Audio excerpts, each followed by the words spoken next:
барости аз он рӯзе ки президенти кишвари нотакрори Ӯзбекистон Шавкат Мирамонович Мирзиёев бо ташрифи расмӣ ба Тоҷикистон омаду мавриди пазироӣ бемисли раис ҷумҳури Тоҷикистон Эмомалӣ Раҳмон ва мардуми ин кишвари офтобӣ қарор гирифт ва ҳангоми мисраҳои ноби «Дӯст ояд гарм дар оғӯш гир, расми хуби тоҷиконро, расми хуби ӯзбеконро гум макун» аз ҷониби ҳунарпешагони мардуми ин ду кишвар Шерали Ҷураев ва Ҷура Бегмуродов бо навои ҳамовозӣ дар ҳавои толори ҳунар садо доданд, дилҳо пур аз фарах шудаву ҳанӯзам бо баробари ба ёд овардани лаҳзаҳои таърихӣ ашк дар чашмон чарх мезанад.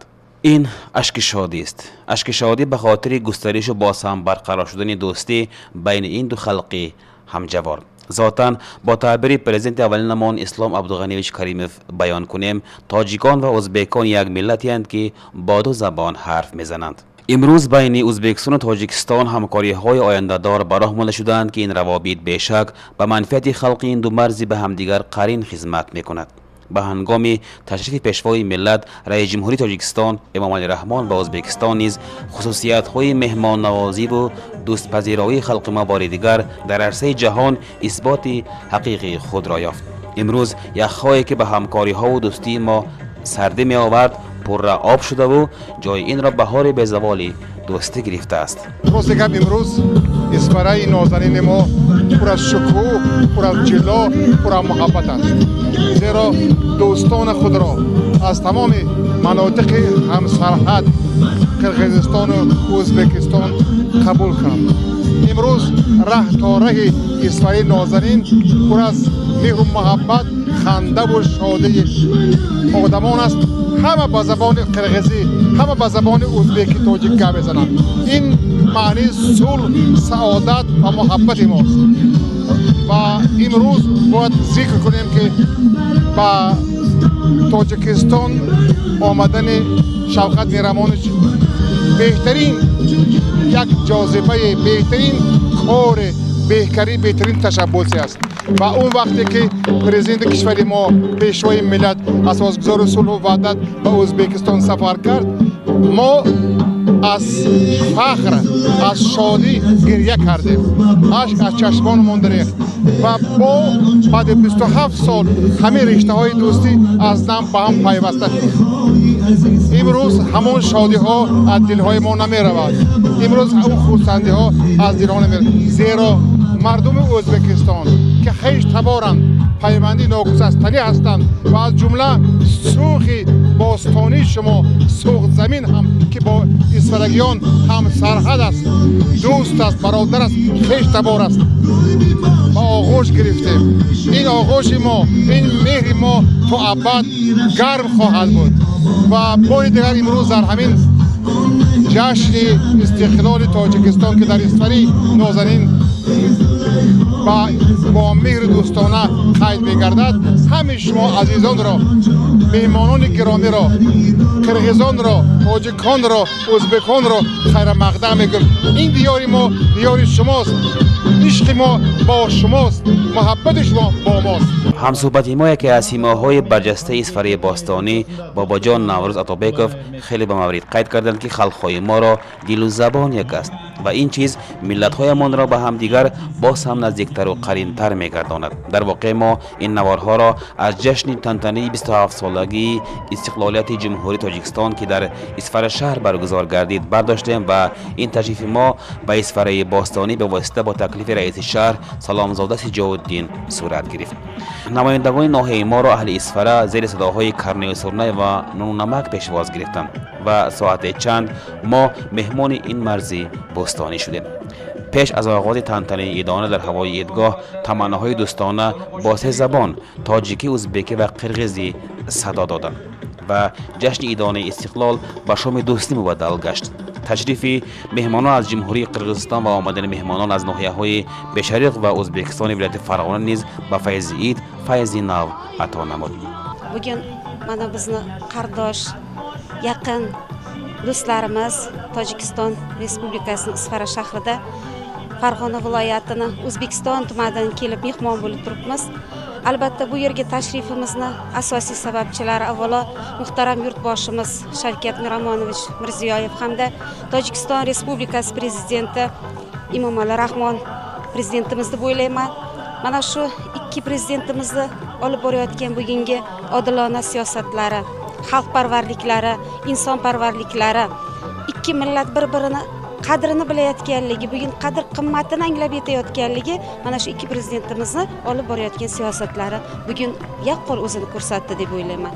Bugun mana shu Tojikiston Respublikasi Isfara shahriga kelganimizdan juda ham xursandman, chunki bu yerda bizni O'zbekiston tumanidan ham juda ham ko'p qarindoshlarimiz, yaqinlarimiz, tanishlarimiz hammalari shu yerda yashab kelishmoqda. Lekin orada bir qancha yillar uzilishlar bo'ldi. Bir-birimizni xohlagan paytimizda ko'ra olmadik, lekin bugun prezidentlarimizga ming rahmat. Hammamizni bir-birimizni diydor ko'rishga muyassar bo'ldik. Uning uchun katta rahmat. Qolaversa bugun mana shu Tojikiston Respublikasining 27 yilligi munosabati bilan o'tkazilgan bayramoldi tantanalarida biz ishtirok etdik. Bu yerdagi ishtirok etgan ishtirokchilarimizning chiqishlarini ko'rib juda ham ko'nglimiz, qalbimiz yayradi. Chunki har bitta chiqishlarda vatan madhi, yurt madhi, onalar madhi, bugungi tinch, osoyishta, farovon hayotimizni madhi etuvchi qo'shiqlar kuylandi. Do'stlik madhi albatta. Men yana bir narsaga shunaqa bir quvonib, xursand bo'lib o'tirdimki, davrada ko'proq o'quvchilarimiz ishtirok etishdi. Chunki ular bizning kelajagimiz. Men bugun abdan quvonchda bo'ldim. Mana bizden memleketlerden başları, olsa memleketlerin prezidentleri siyasatların turu negizinde mana Özbek Respublikasının prezidenti, Tacik Respublikasının prezidenti, Kırgız Respublikasının prezidentlerinin siyasatının arkasında mana 3 memleketin qo'shni rayonlari kelib, mana bugun Isfara rayonida mustaqillikning 20 yılını belgilab o'tamiz. Hamisha daima shu Tacik Respublikasında, Özbek Respublikasında, Kırgız Respublikasında tinchlik bo'lsin. Do'stligimiz kuchayaversin. Elimiz, yurtimiz daima baquvvat bo'lsin. Mana 3 prezidentimizning mana yurib o'tgan siyosat negizida mana bizda kelib bugun Tacik do'stlarimiz bilan mana yaxshilab bayram to'sib, jana o'yin kulki biylar bo'lib, o'zbekcha жаңырды, tojikcha жаңырып o'tadi, qirg'izchalar жаңырып bugun do'stligimizda undan arqa ulanib, tapqanimiz yaxshiliklarga buyurib, bir jengden qo'l, bir jaqadan bosh chiqarib, daim intimoq bo'lsa men chet qo'l bo'ladi. Dag'i bir joyga qaytalab qo'ysam, uzoqqa tuvandan jon qo'shna degan. Biz qo'shnilar bir muslim bo'lsak, jengish bizni ko'ra daima yeli vujudi zaman bo'lsin, barchilik to'qchilik bo'lsin, dasturxonga non ko'payib, ko'rishadigan modlar ko'p bo'lsin. Sizlarga katta rahmat. باید alohida haminroq qayd sozimki do'sti bayni xalqhoy ما از 100 ساله ها 1000 ساله ها سرچشمه میگیره و این رشته ناگسسته نیست. تشبس و دستگیری های سروری این دو کشور به هم قرین امروز به خاطر تحکیم دوستی باز هم بیشتر به نظر رسیده. پیش از همه در دل و قلب های اولادان امروزه حسیات های دوستی و رفاقت و همبستگی را بیدار می سازد. من امروز خیلی خرسند هستم که در چنین دولت زندگی می کنم. پرزیدنت ما با پرزیدنت ازبکستان دوستی مستحکم پیدا کردن. خیلی خرسند می باشم. من در کالج طبی می خوانم. امروز ها از ناحیه های دیگر، ناحیه ها شهر سبز، باروق و دیگر ناحیه ها امروز ها در کالج ما تحصیل گرفته ایستادند. ما می خواهیم از دولت ازبکستان و دولت ما تشریف آورند و در کالج ما خوانند. می خواهیم باز همین دوستی خود را مستحکم کنیم. می خواهم به وطن خود یک شعر خوانم. شکر گویم ملتم را، شکر این مادر وطن، شکر صلح و وحدت و پایداری تاجیکم. تاجیکستانی عزیزم وحدتت پاینده باد، آفتاب شعله افشان در سرت تابنده باد. خدمت هر فرد تاجیک بهر تو ارزنده باد، وحدت و صلح و ثباتت در جهان رخشنده باد.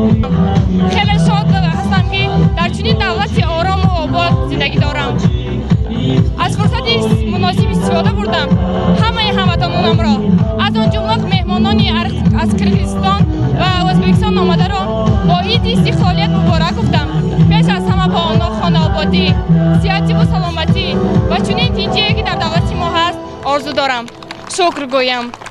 دولت ما صاحب استقلال شد، در مسیر روی عالم مشعل اقبال شد.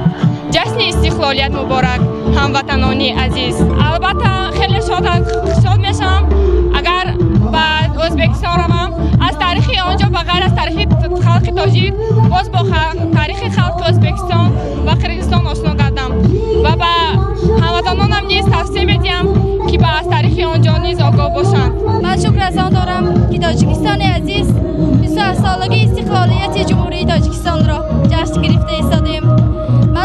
من همچون فرزندی تاجیک فخر از آن میکنم که دولتی ما تینج آسوده است. شکرانه از آن دارم که دولتی ما دولتی ثبات است، دولتی دموکراتی است. دیروز باشد یکم سپتامبر خلقی ازبکستان یکم سپتامبر ایدی استقلالیت خود را جشن گرفتند. از نام خود و از نام کل تاجیکستان آنها را به این روز استقلالیتشان هر چند که گذشته باشد از صمیمانه تبریک و تهنیت میگویم. به همه آنهایی که بیرون از تاجیکستان زندگی میکنند من به تاجیکستان دعوت میکنم. دولتی ما خیلی دولتی ترقی کرده است، جایهای تاریخی زیاد دارد. اگر که به تاجیکستان بیایند آنها پشیمان نمیشوند، از طبیعت زیبای تاجیکستان بهره میگیرند و یک نیروی تازه نوی به خود میگیرند. شما خودتون رفتید هستید به ریسپوبلیک ازبکستان؟ نه، رفتگی نیستم و نیت دارم که در آینده البته که میروم. من الهیم دوستی ما جاویدان باشد و دوستی دیرین باشد و دوستی را جستجو داریم ما، از امانی گفتگو داریم ما و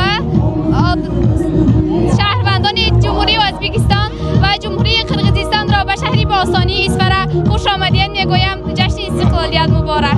مصر شعر میخونم. ای دارد تاجیکستان عید استقلال را، روز پیروزی رسیده خلق خوش اقبال را. بار دیگر 27 سالگی روز استقلالیت مبارک. تمام شما جمهوری تاجیکستان و ازبکستان مبارک باد میگویم. در صحنه تنتنه ایدانا سرود ترانه‌های گوشنواز صدا داده اشتراکداران را به رقص و آغوش دعوت می ساخت.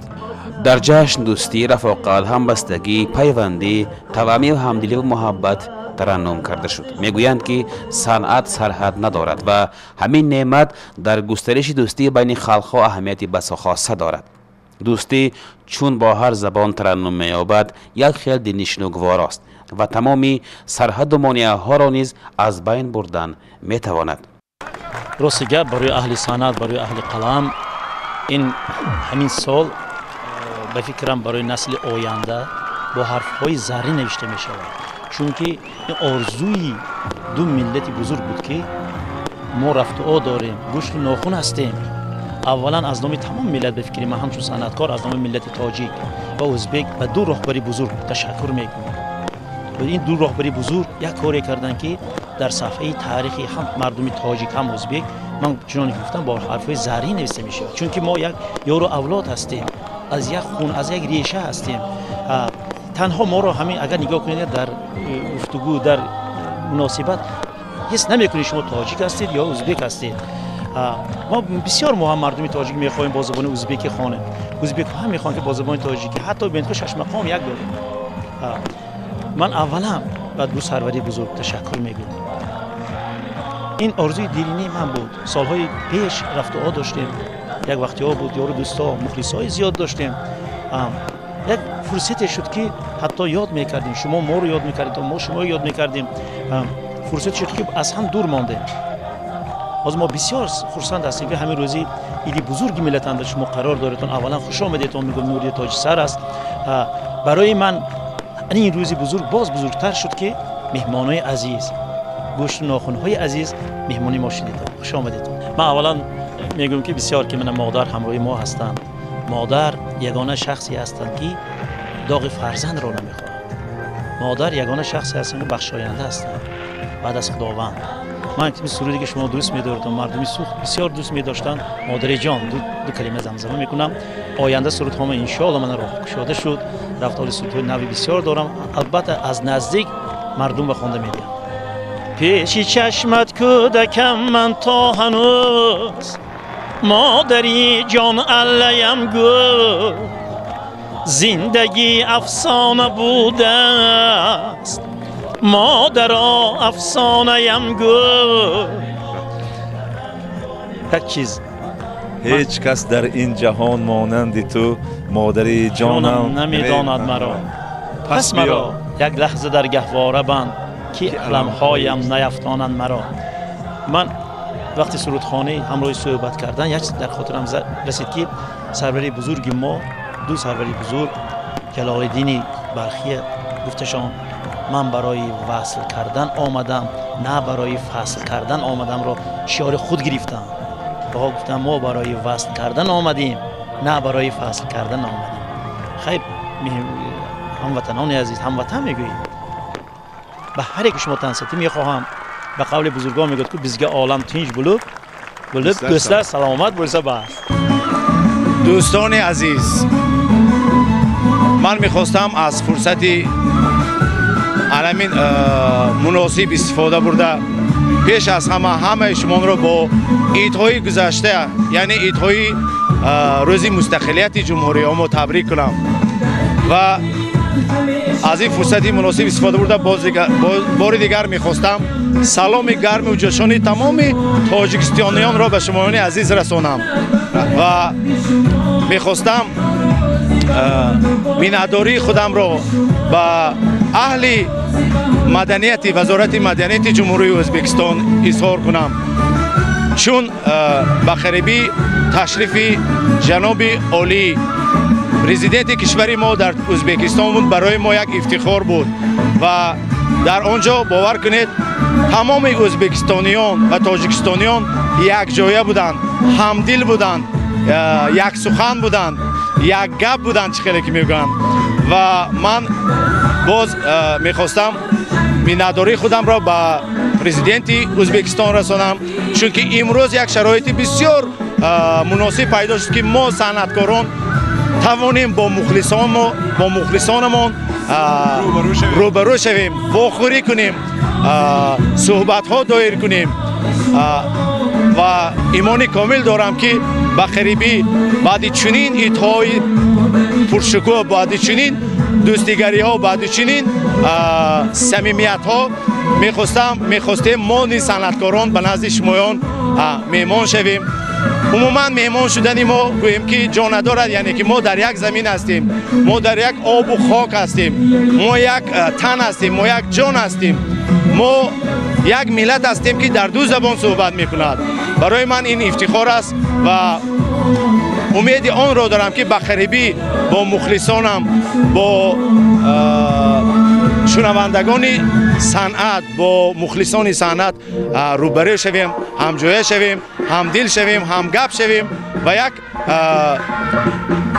کنسرت کلام برپا کنیم. بسیار انتظار آن هستم. السلام السلام عزیز میهمانلر السلام السلام دوست و برادر السلام. این عموما آهنگ تاجیکی است لیکن برای میهمانان در همونجا سرایدیم یعنی که یک شام شد که بدون فونوگرام یعنی فونوگرام نیست فقط به طور زنده ما با صنعتکاران ازبک و تاجیک آنها سروده های ازبک رو کوشش کردند که با تاجیکی سرایند ما کوشش کردیم که سروده های تاجیکی خود را با زبان ازبک سرایند. چه خیلی که گفتم ما عموما سرحد نداریم نداشتیم و نباید هم داشته باشیم. ما یک تن هستیم ما یک جان هستیم. بسیار میخواهم خانه آباد باشم بسیار میخواهم همین یک آفتابی که با ما نورافشانی میکند باوری دارم که امروز اگر ما از آفتاب نورافشان یک کیفیت بریم من باوری دارم که در ازبکستان هم چنین کیفیت برده ایستادن و از این من خیلی خوشنود هستم و خواهان اونم که همیشه همین خیل باشه. من بسیار میخواستم و مردم شریف سوخ سلامی گرم و جوشانی تمام اسفرگی های رسانم پیش از همه. بعدا اویدی سرورانی دولت همین میگویم که خدا کند که عمرشان دراز باشد.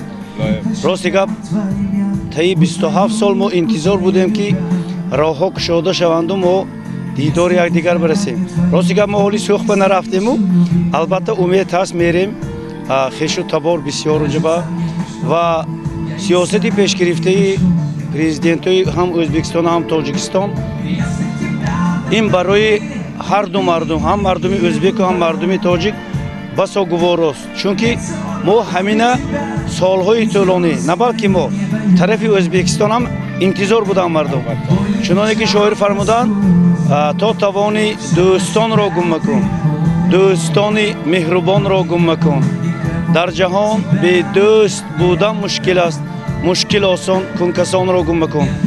خیریت من راهبرای ما هر دوشونم بیناشون گفتگوزار کردند و همین دل خلق فهمیدگی باری کار کردن. ما قریب دوستی گم کرده بودیم.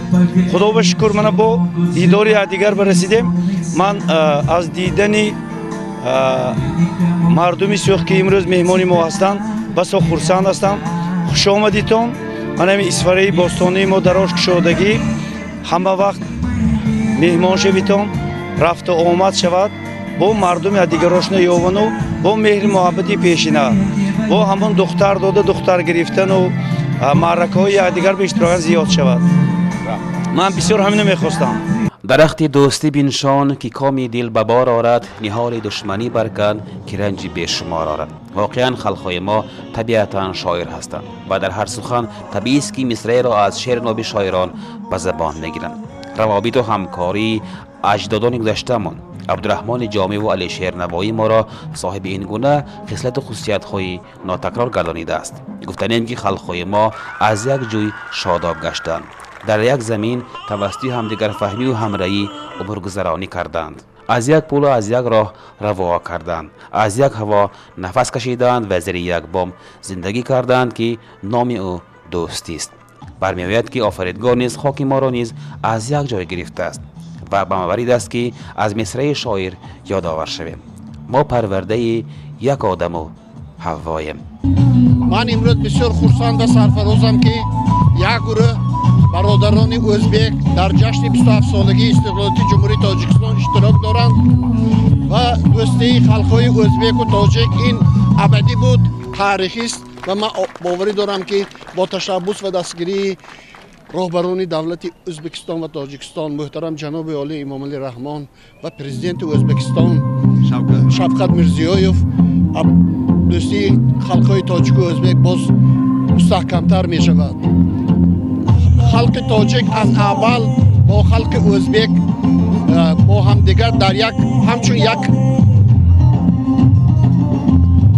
چیگو مکم مثال خلقی که یک خلق با دو زبان گپ میزنند بودند و این باز با تشبث من پرزیدنت های ما با مستحکمتر شده ایستاده است و امروز من با باوری کامل گفته میتونم که آینده دوستی خلقهای تاجیک و ازبک دوامدار است. من امروز با خرسندی گفته میتونم که یکی از فرزندان برومند ناحیه سوخ جمهوری ازبکستان محترم مرحوم میرزا عالیموف بعد از ختم انستیتوت طبی و اسفره به کار آمده در بین خلق 250,000 نفره اسفره آبروی اعتباری بسیار کلان برداشتند و برای ترقیات ساحه طب، ترقیات آسایشگاه زمرد بسیار محنت نمودند و این را هیچگاه خلق اسفره از خاطر نمیبرد. من امروز در این روز جشن با تمام خلق برادری ازبک سلامتی، آبادی، آسمان صاف آرزومندم. بگذار دوستی خلقهای تاجیک و ازبک ابدی باشد. ما با مناسبت دوستی و شهر سمرقند 5 گز رفته و بخارا رفته بسیار زیارت ها کرده آمدیم. از آن جمله به مقبره اسلام کریم رفته زیارت ها کرده آمدیم. همین دوستی خدا ابدی شود و هیچ کرده نشود. بدون مبالغه و یگان شک و شبهه گفتن میتوانیم که سفر ما به اسفره باستانی بسیار باقرار و ناتکرار بود. تأثیرات ها یک جهانند که علاقه حال و امکانیت ما آن را در این لوحه برایتان پیشکش کردیم. شادی و خرسندی های تشکیلگران تنتنه، موشک های رنگارنگ آسمان ایدگاه، خوش آمدید. باز بیاید گویی های اهل اسفره ما را بسیار خوش و پسند آمد، ولی دل طاقت فراق را نداشت. و مثل پذیرایی نمایندگان حکومت شهر اسفره ما را همین گونه با مهر و محبت صمیمی گسیل کردند و با نیت های نیک و صمیمی و به خاطر دیداربینی های دیگر ما سوی وطن برگشتیم. بگذار دوستی بین این خلق‌های به همدیگر قرین باز هم مستحکمتر گردد و به این تومی و پیوندی ما هرگز چشم نرسد. بگذار آفتاب دوستی بالای سر ما تا ابد شعله پاشی کند. آفتابا بار دیگر خانه را پرنور کن، دوستان را شاد بین ما دشمنان را کور کن.